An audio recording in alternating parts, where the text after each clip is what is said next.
चरण के खत्म होते ही 13 सीटों पर किस्मत आजमा रहे दिग्गजों की किस्मत का फैसला ईवीएम में कैद हो गया है। बिल्कुल, और दूसरे चरण में 13 सीटों पर वोटिंग हुई, लेकिन निगाहें उन हॉट सीट्स पर है जो शुरुआत से ही चर्चा में थी। देखिए रिपोर्ट।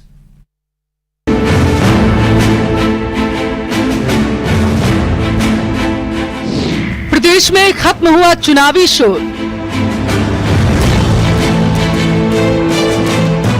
ईवीएम में कैद हुई दिग्गजों की किस्मत।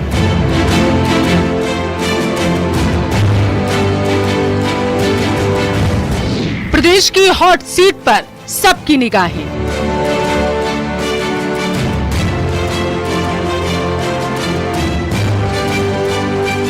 लोकसभा के दूसरे चरण में प्रदेश की बाकी बची सभी 13 सीटों पर मतदान संपन्न हो चुका है।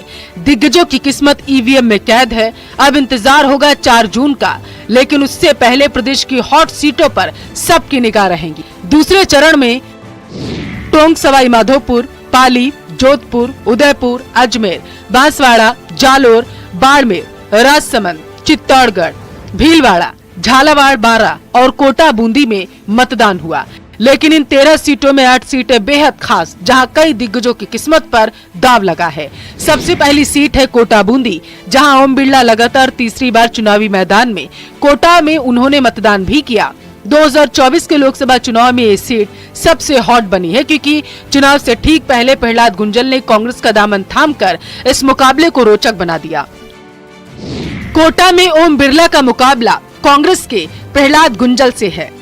मैं कोटा बूंदी संसदीय क्षेत्र की सभी जनता से अपील करना चाहता हूं कि एक मजबूत नेतृत्व और निर्णायक सरकार जिसने इस देश को आगे बढ़ाया है और हमारे सामर्थ्य को बढ़ाया है, और मुझे कोटा बूंदी संसदीय क्षेत्र के रूप में एक बेटे, एक भाई के रूप में आशीर्वाद दें, अधिकतम मतदान करें, ये मैं मतदाताओं से अपील करता हूं। दूसरे चरण में जोधपुर में मतदान हुआ, जहां से बीजेपी नेता और केंद्रीय मंत्री गजेंद्र सिंह शेखावत मैदान में। यहां से वो 2 बार सांसद भी रह चुके हैं। इस बार इस सीट पर मुकाबला कांग्रेस के करण सिंह उचियारड़ा के साथ है।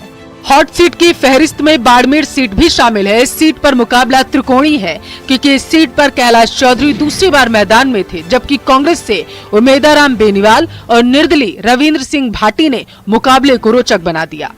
उम्मीद है, मुझे पूरा भरोसा है बाड़मेर, जैसलमेर और बालोतरा की मेरी जनता पे, 36 कौम के लोगों पे, वो अपने बेटे, अपने भाई पे विश्वास जताएंगे और निश्चित तौर पे 4 तारीख को एक ऐतिहासिक दिन बनेगा।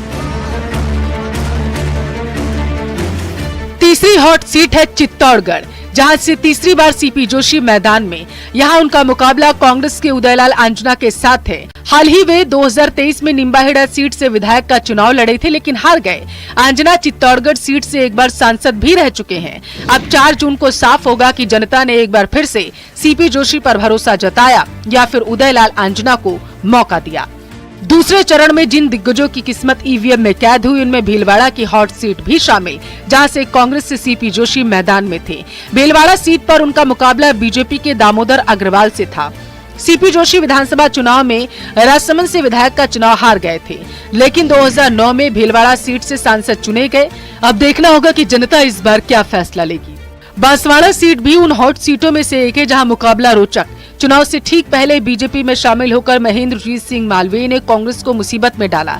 बीजेपी के टिकट पर बांसवाड़ा से मैदान में है वो। मुकाबला त्रिकोणीय है। यहाँ बीएपी के राजकुमार रोत मैदान में है, जिन्हें कांग्रेस का समर्थन हासिल है, लेकिन कांग्रेस उम्मीदवार अरविंद डामोर के नामांकन वापस न लेने के चलते इस सीट पर भी त्रिकोणीय मुकाबला है।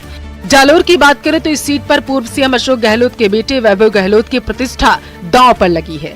वैभव गहलोत ने पहला चुनाव जोधपुर से लड़ा था, लेकिन जीत नहीं सके। जालोर में वैभव गहलोत का मुकाबला लुम्बाराम चौधरी से है। झालावाड़ बारां प्रदेश की हाई प्रोफाइल सीट है। यहाँ से वसुंधरा राजे के बेटे दुष्यंत सिंह मैदान में हैं। 4 बार से इस सीट पर दुष्यंत सिंह का कब्जा है। बहरहाल जनता ने जो फैसला किया है वो ईवीएम में कैद हो चुका है, जो 4 जून को सार्वजनिक होगा। लोकसभा अध्यक्ष, 2 केंद्रीय मंत्री और बीजेपी प्रदेश अध्यक्ष की साख दूसरे चरण के रण में दांव पर लगी है, जबकि कांग्रेस से पूर्व विधानसभा अध्यक्ष अशोक गहलोत के बेटे वैभव गहलोत पूर्व मंत्री और वर्तमान विधायक जीत की उम्मीद लगा रहे हैं। अब 4 जून को साफ होगा कि आखिर जनता ने क्या फैसला लिया।